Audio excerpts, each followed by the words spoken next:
Hey, welcome back to Big History. I'm Rachel Hansen, and it's finally Flannel Friday. I love a good flannel. I'm also really excited because we got a heck of a lesson today, people. Let's get it started. Here's our driving question.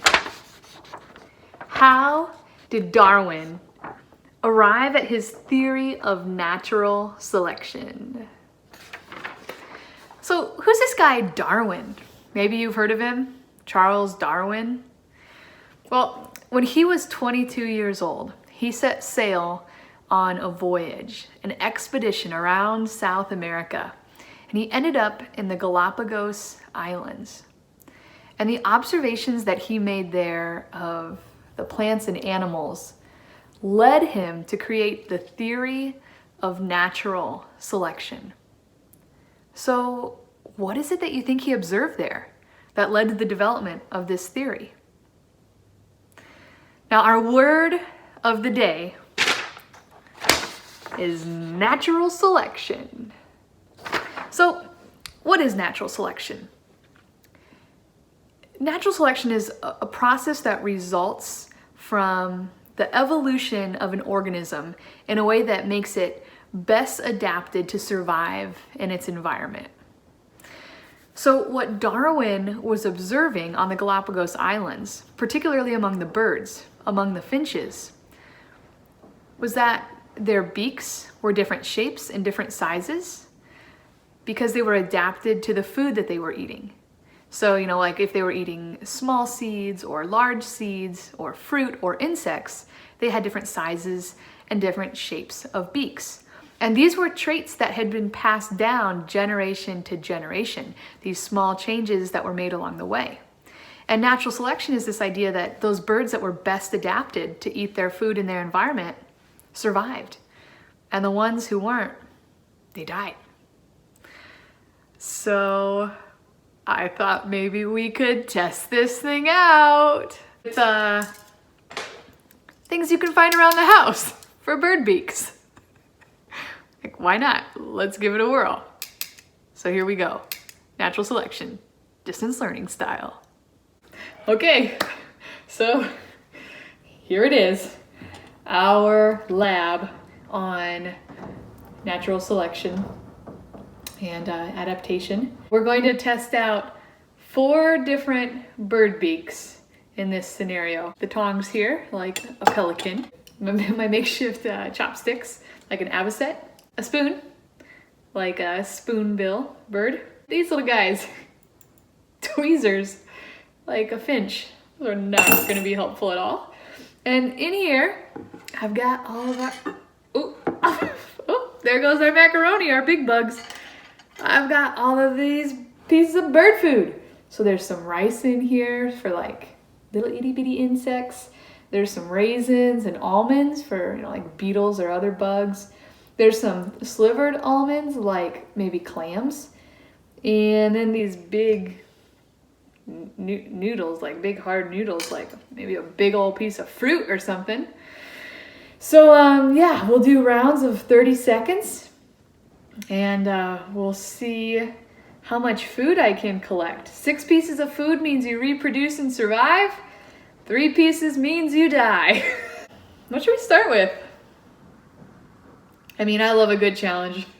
Let's start with the chopsticks, the avocet. All right, 30 seconds begins. Oh, and also, everything's gotta go into my belly.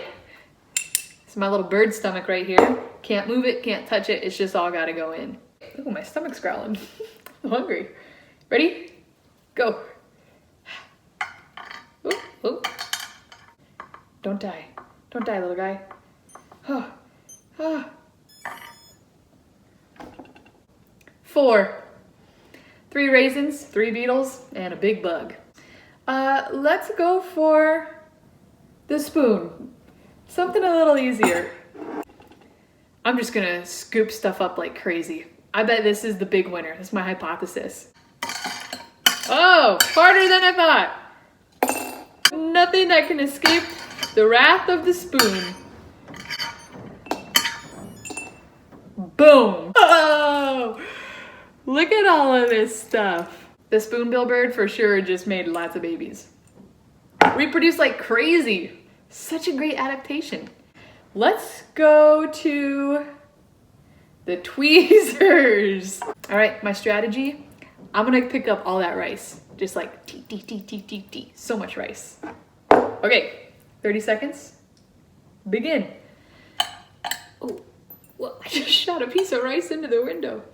Gosh, small but mighty. 14 pieces of rice in here. Not too shabby for the little finch. Who knew? Gosh, I kind of thought maybe the tweezers were gonna be out. My only regret is I didn't stab any raisins. Could have been stabbing raisins the whole time. Like that. Those raisins are good. I think for this last round, I'm gonna eat my food. All right, we're on to the pelican. Look at that monster beak. But in this round, I'm actually gonna eat this stuff because I'm hungry. Begin. Almond, get in my belly. Oh, harder than it looks. Harder than it looks. Get a little raisin guy. I can get one of these though. Oh, hard. Almond. My teeth are breaking. Oh, I lost it. Oh, time is up. So I got 3 and a really hard piece of spaghetti. Well, let's see what we've learned here today. All right, so here we go. This was my last round with the pelican. I barely scraped by with 3 pieces of food, so I think I barely survived, but I didn't consume enough food to reproduce, so the pelicans that doesn't bode well for the pelicans. Our spoonbill bird here crushed it, totally crushed it. Like, absolutely is thriving. Our little guy, the finch, total underdog, plenty of rice, 14 grains, finches. This beak is well adapted for those little insects, but if our environment ever runs out of those little insects, you are a goner. Chopsticks here, 3 beetles and a big one, big bug. Our avocet is probably not gonna make it, but there's still some really good food in there. So, yeah, natural selection. Darwin had it going on. What else can I eat out of here? Not you. All right, y'all. I guess that's it. Okay, now today you've got your own activity.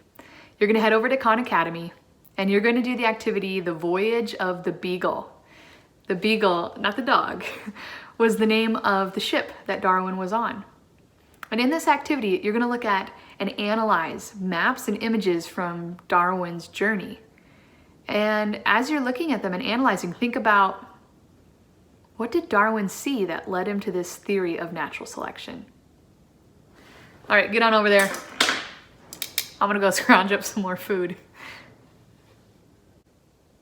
Welcome back. All right, now today in your historian's journal, I want you to think about, how is the coronavirus adapting? I mean, it's a pretty resilient little bug. We know it's mutated. It's adapted over time. So how's it mutating? We know that it can pass on to big cats, to tigers. It happened in the Bronx Zoo. So what changes is the virus making over time to adapt? And what changes do you think it'll make in the future? So go research. How is this thing mutating to adjust to new environments and to new hosts? Can't wait to hear what you find out. Gosh, it's been a great week. You guys, it's so much fun being here with you. We're almost to the halfway point. So I'll see you after this really great weekend for some more big history. Be good, y'all. Take care. I'll see you next week.